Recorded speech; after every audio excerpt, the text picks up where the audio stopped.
அப்படின்னா என்ன? அதோட அடிப்படையான விஷயங்கள் என்னென்னு நாம புரிஞ்சுக்கலாம்.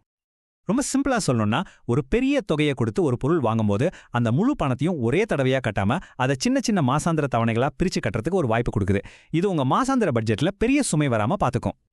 உதாரணத்துக்கு, நீங்க ஒரு 50,000 ரூபாய்க்கு ஒரு புது லேப்டாப் வாங்குறீங்கன்னு வச்சுக்கோங்க. செக் அவுட் பண்ணும்போது 12 மாச இஎம்ஐ பிளானை செலக்ட் பண்றீங்க. அப்போ என்னாகும்?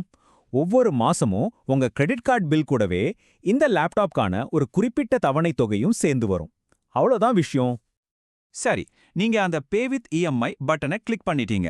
அதுக்கப்புறம் என்ன நடக்குது? ஸ்கிரீனுக்கு பின்னால என்ன மேஜிக் நடக்குதுன்னு தெரிஞ்சுக்கணுமா? உங்க பேங்க்கும் நீங்க பொருள் வாங்கின அந்த கம்பெனியும் என்ன பேசிக்குவாங்க? வாங்க அதையும் பாத்திரலாம். நீங்க இஎம்ஐ ஆப்ஷனை தேர்ந்தெடுத்த அடுத்த நொடியே உங்க பேங்க் என்ன பண்ணும் தெரியுமா? நீங்க வாங்கின பொருளோட முழு பணத்தையும் அந்த விற்பனையாளருக்கு, அதாவது கடைக்காரருக்கு உடனே கொடுத்துடும். இதனால கடைக்காரருக்கு எந்த ரிஸ்க்கும் இல்ல, அவங்களுக்கு பணம் கரெக்டா போயிடும். ஆமாங்க, அந்த முழு 50,000 ரூபாயும் உங்க சார்பா உங்க பேங்க் அந்த விற்பனையாளருக்கு செட்டில் பண்ணிடும். இதோட உங்களுக்கும் அந்த கடைக்காரருக்கும் இருந்த பண பரிவர்த்தனை முடிஞ்சிடுச்சு. இப்போ உங்களுக்கும் உங்க பேங்க்குக்கும் மட்டும்தான் தொடர்பு.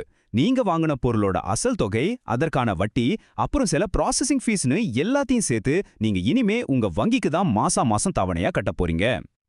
இப்போ நாம ரொம்ப முக்கியமான ஒரு விஷயத்துக்கு வந்திருக்கோம். கிரெடிட் கார்டு இஎம்ஐ உங்க கிரெடிட் லிமிட்டை எப்படி பாதிக்குதுன்னு நீங்க கண்டிப்பா தெரிஞ்சுக்கணும். இது